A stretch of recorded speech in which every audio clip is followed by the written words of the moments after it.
அஸ்ஸலாமு அலைக்கும் வரஹ்மத்துல்லாஹி வபரகாத்துஹு. கண்ணியமிக்க பெரியார்களே, ஷைகுல் ஹதீஸ் மௌலானா மௌலவி முஹம்மது ஜக்கரியா சாஹிப் ரஹமத்துல்லா அலை அவர்கள் எழுதிய அமல்களின் சிறப்புகள் ஃபதாயில் அமால் எனும் இந்த கிதாபை பற்றி நாம் இன்றைக்கு பார்க்கலாம். இந்த கிதாபிலே ஹதரத் அவர்கள் தொழுகையுடைய சிறப்புகள், குர்ஆனின் சிறப்புகள், ரமலானின் சிறப்புகள், தப்லீகின் சிறப்புகள், விக்ரின் சிறப்புகள், சஹாபாக்களின் வரலாறுகள் எனும் ஹதரத் அவர்கள் இவ்வளவு விஷயங்களை இந்த கிதாபிலே எழுதியிருக்கிறார்கள். ஒவ்வொரு அமல்களுடைய சிறப்புகள், தொழுகை என்று எடுத்துக்கொண்டால் தொழுகையுடைய முக்கியத்துவம் வரும். தொழுகை சம்பந்தமான முக்கியத்துவங்கள் அந்த ஹதீஸ் வரும்.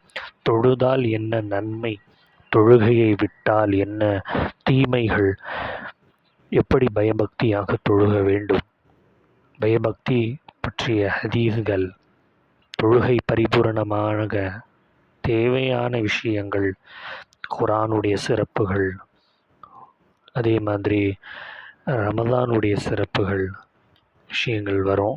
தப்லீகுடைய சிறப்புகள், நன்மை ஏவுவது, தீமையை தடுப்பது, தன்னை சீர்திருத்திக் கொள்வது, ஆலிம்களுக்கு கண்ணியம் அளிக்க வேண்டும், நல்லடியார்களுடைய தொடர்பு போன்ற விஷயங்கள் இதில் அடங்கியிருக்கிறது. அதே மாதிரி திக்ருடைய சிறப்புகள், கலிமா தய்யிபாவுடைய சிறப்புகள், மூன்றாவது கலிமாவுடைய சிறப்புகள், சஹாபாக்களுடைய வரலாறுகள், சஹாபாக்களுடைய சகிப்புத்தன்மைகள், சஹாபாக்களிடம் இருந்த இறையச்சம், சஹாபாக்களின் பற்றின்மையும் ஏழ்மையும் போன்ற பல தலைப்புகளில் ஹதரத் அவர்கள் இதில் அருமையாக நிறைய விஷயங்களை ஹதரத் அவர்கள் எழுதியிருக்கிறார்கள்.